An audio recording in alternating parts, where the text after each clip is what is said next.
మీ జీఐఈటీ ఇప్పుడు జీజేయుగా మారింది. 2000కు పైగా ప్లేస్మెంట్స్, ఐపీఎం, కేపీఎంజీ వంటి సంస్థలతో ఇంటిగ్రేటెడ్ కోర్సులు. యూపీఎస్సీ కోచింగ్, అడ్మిషన్లు ఓపెన్.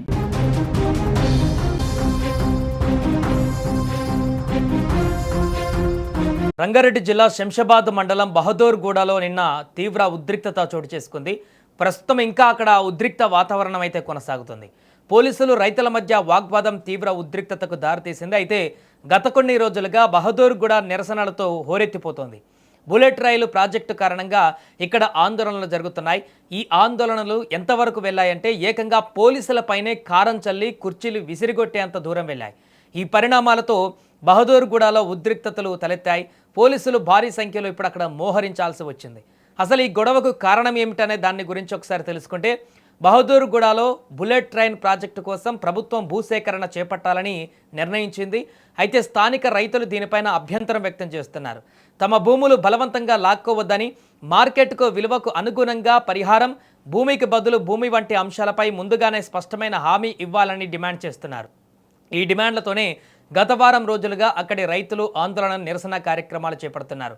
ఈ క్రమంలోనే శనివారం ఉదయం బహదూర్గూడలోని ప్రభుత్వ భూమికి హైడ్రా అధికారులు ఫెన్సింగ్ వేశారు. 650 ఎకరాల ప్రభుత్వ భూమికి హైడ్రా సిబ్బంది సహాయంతో రెవెన్యూ అధికారులు ఫెన్సింగ్ చేశారు. ఈ సందర్భంగా స్థానికులు, అధికారుల మధ్య వాగ్వాదం జరిగింది. ఆ భూములలో పంట సాగు చేస్తున్న రైతులు తమకు న్యాయం చేయాలంటూ కంచె వేసేందుకు వచ్చిన అధికారులను అడ్డుకున్నారు. ఫెన్సింగ్ వేయడాన్ని నిరసిస్తూ వాగ్వాదానికి కూడా దిగారు. అధికారుల తీరుకు నిరసనగా అక్కడ నినాదాలు చేశారు వారంతా కూడా. ఈ క్రమంలోనే రైతులు, పోలీసుల మధ్య తోపులాట జరగ్గా ఓ రైతు స్పృహ కోల్పోవడంతో పరిస్థితి ఒక్కసారిగా ఉద్రిక్తంగా మారింది. ఈ నేపథ్యంలో బహదూర్గూడలో శనివారం ఉదయం నుంచి హైటెన్షన్ వాతావరణం నెలకొనగా బీఆర్ఎస్, బీజేపీ నేతలు కూడా రైతులకు మద్దతుగా రంగంలోకి దిగడంతో మధ్యాహ్నానికి పరిస్థితి మరింత ఉద్రిక్తంగా మారింది. ఈ క్రమంలోనే ఆందోళన చేస్తున్న వారిలో కొంతమంది పోలీసులపైకి కారం చల్లి కుర్చీలు విసిరేయడం మరింత టెన్షన్ పెంచింది.